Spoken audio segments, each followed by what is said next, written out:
Bonjour à tous, je suis très heureuse de vous retrouver pour une nouvelle vidéo conseil. Après avoir parlé d'écriture, on s'achemine peu à peu vers le sujet de l'édition et je vais vous parler aujourd'hui de comment faire pour envoyer son manuscrit à un éditeur.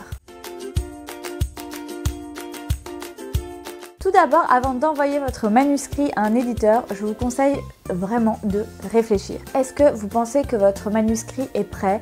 Est-ce que vous l'avez suffisamment corrigé? Pour ça, je vous invite à aller voir une autre vidéo que j'ai faite sur les corrections si vous avez des questions en particulier sur ce sujet-là. Les corrections, c'est très important puisque je pense qu'au moment où vous passez ce stade et que vous envoyez votre manuscrit à un éditeur, ça va vraiment être un premier jugement professionnel et il faut que vous soyez sûr que vous avez travaillé sur la version la plus aboutie de votre projet. La question des fautes d'orthographe qui m'est de nombreuses fois posée, pour moi, ça me paraît essentiel que votre manuscrit soit dépourvu de fautes. Ceux qui diront justement que la forme, ça ne fait pas tout, qu'il y a le fond, etc., c'est un argument que je peux entendre, mais vous imaginez que vous envoyez votre manuscrit à un éditeur qui reçoit en moyenne une quinzaine de manuscrits par jour. S'il tombe sur une première page truffée de fautes, ça ne va pas du tout lui donner envie de continuer. Donc il faut vraiment que votre lecteur dans la maison d'édition soit dans des conditions de lecture optimales et ça passe bien évidemment par un manuscrit qui est dépourvu de fautes d'orthographe. La première question à se poser quand on va envoyer son manuscrit, c'est à quel éditeur est-ce qu'on va l'envoyer? C'est pour ça qu'il va falloir commencer une période de recherche pour essayer de trouver l'éditeur qui correspond le plus à votre manuscrit, à votre roman, à votre nouvelle. Enfin, je ne sais pas ce que vous voulez envoyer à un éditeur, mais en tout cas, il faut vraiment absolument trouver un éditeur qui correspond à l'état d'esprit de ce que vous avez écrit. Pour ça, ce que je vous recommande tout d'abord, c'est par exemple d'aller sur des sites internet des différentes maisons d'édition. Ça vous donne une idée des différents romans que ces maisons d'édition publient. Vous avez également accès à la ligne éditoriale de la maison d'édition à travers différentes rubriques.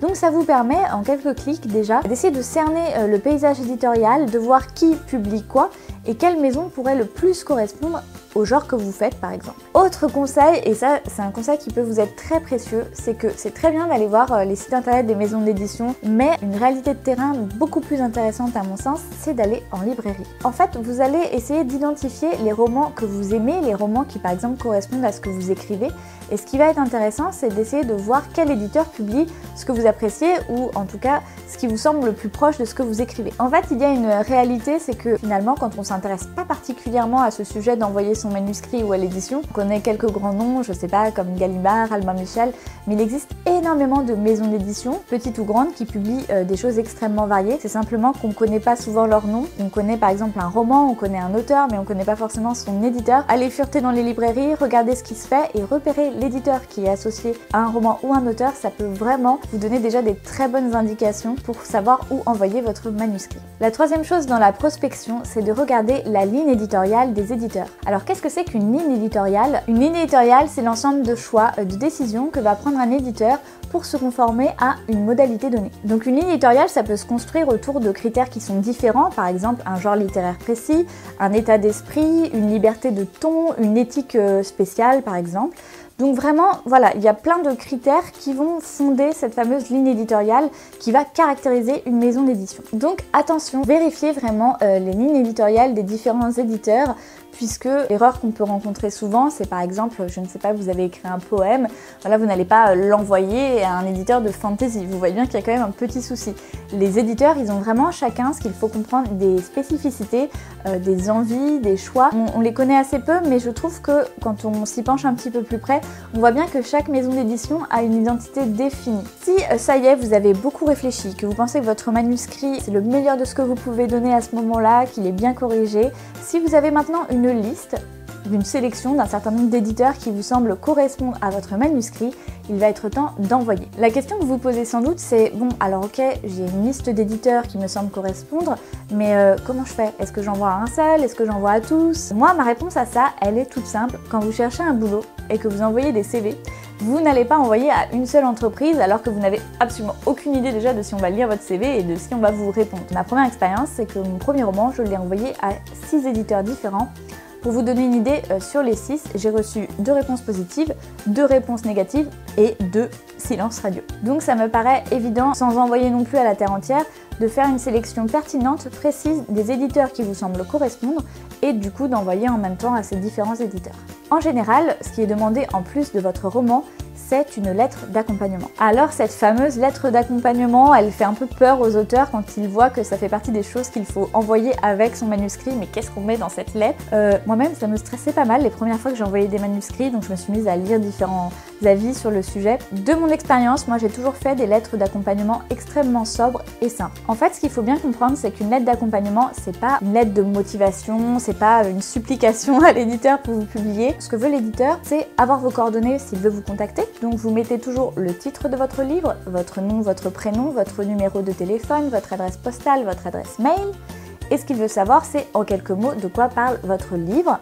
Donc là, vous allez faire un résumé. Je dis bien un résumé. Ne partez pas dans 7 pages de dissertation sur vos intentions diverses et variées. Vraiment, l'éditeur, il va lire votre livre. Donc vous n'avez pas besoin de lui redire une nouvelle fois en fait ce que voilà, il va lire. Il veut juste un résumé assez court pour savoir de quoi ça parle. Et enfin, ce qui peut servir, c'est dans le cas où vous avez déjà publié, ça peut être intéressant d'ajouter votre petite bibliographie pour que l'éditeur souvent ait une idée de ce que vous avez pu publier avant, si c'est le cas bien sûr. Certains auteurs, je sais, ont parfois tenté des lettres d'accompagnement un petit peu plus originales, avec plein d'humour. En fait, c'est un peu comme les CV, j'ai envie de vous dire, c'est à double tranchant. Certains se lâchent et font des choses très marrantes qui passent et qui attirent l'attention. Personnellement, j'ai jamais pris le risque, mais c'est comme vous le sentez en quelque sorte. En tout cas, sachez que la lettre d'accompagnement, c'est vraiment une formalité, il ne faut pas du tout se bloquer là-dessus. Juste des informations concises, simples et claires. Allez droit au but, les éditeurs, ils ont juste envie de savoir en un coup d'œil à peu près de quoi parle votre livre et comment vous contacter. Nous arrivons au moment crucial, celui de l'envoi. Maintenant que vous avez passé ces différentes étapes, que vous avez votre liste d'éditeurs, que votre belle lettre d'accompagnement est prête, vous pouvez envoyer. Alors attention, n'envoyez pas n'importe comment.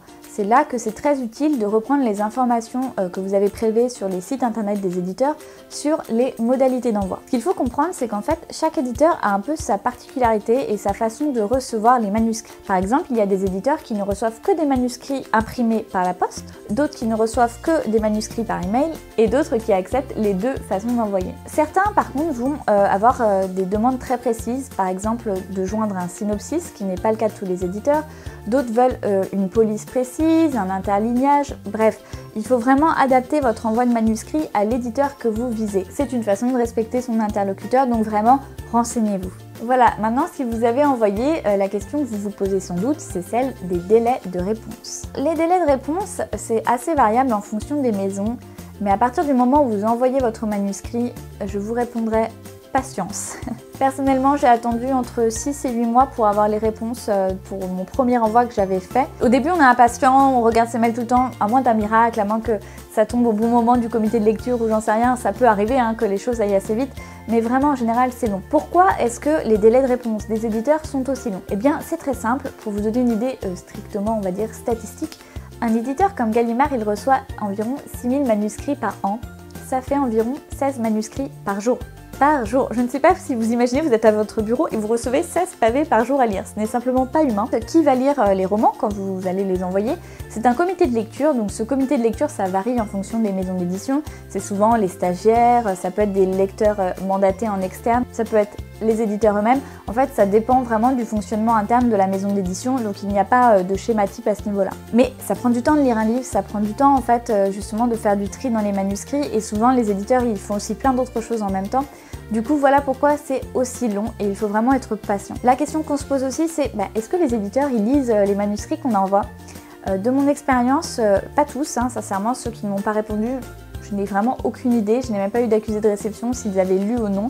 Mais moi, j'ai vraiment reçu des retours, parfois vraiment des lettres très classiques de refus, mais aussi des lettres beaucoup plus nourries, documentées, quand l'éditeur a vraiment lu, il a pris le temps, il a refusé le manuscrit, mais en tout cas, il va se permettre de faire un retour critique et du coup très intéressant si vous avez envie d'encore plus améliorer votre roman. Il y a une autre question que vous vous posez sans doute, c'est pour publier, faut-il absolument connaître des gens dans le milieu? Est-ce que les manuscrits qu'on reçoit par la poste sont-ils vraiment publiés un jour? Eh bien, la réponse est finalement oui. Enfin, je veux dire, moi je connais vraiment beaucoup de gens qui ont envoyé leurs manuscrits par la poste ou par mail et qui sortaient de nulle part et ils ont un jour reçu une réponse positive ou alors ils ont reçu des silences ou alors ils ont reçu des critiques, des avis argumentés. Il ne faut pas se bloquer en fait, même si c'est très très long, les éditeurs ils lisent, ils recherchent en fait des nouveaux talents. C'est sûr que la sélection est assez drastique. Donc c'est pour ça qu'il faut vraiment, je pense, éviter de commettre des impairs de base. Essayez vraiment de cibler vos envois, d'être respectueux et cohérent du travail d'une maison d'édition. Un manuscrit, pour qu'il trouve un éditeur, c'est vraiment une question de correspondance. Il faut que les deux s'entendent. C'est une question de qualité, bien sûr, d'une qualité littéraire. C'est une subjectivité, ça représente aussi évidemment la personne en face qui va vous lire, qui va juger le manuscrit. Mais sachez que ça correspond aussi à la personnalité, à l'identité d'une maison d'édition. J'espère que ces quelques conseils vous ont aidé si vous êtes là en train de réfléchir à envoyer votre manuscrit à un éditeur. Sachez que je vais faire d'autres vidéos sur aussi l'après, c'est-à-dire, je ne sais pas, les lettres de refus, les lettres positives, bref, tout ce qui concerne après l'envoi. Je vous remercie encore de suivre cette chaîne, n'hésitez pas à me poser des questions dans les commentaires et je vous dis à très bientôt pour une nouvelle vidéo. Si vous voulez progresser et vraiment mettre à l'épreuve votre texte, le mieux c'est d'avoir un avis extérieur, c'est-à-dire un avis neutre, un avis parfois même anonyme, pourquoi pas. Il existe plusieurs solutions. Vous pouvez par exemple essayer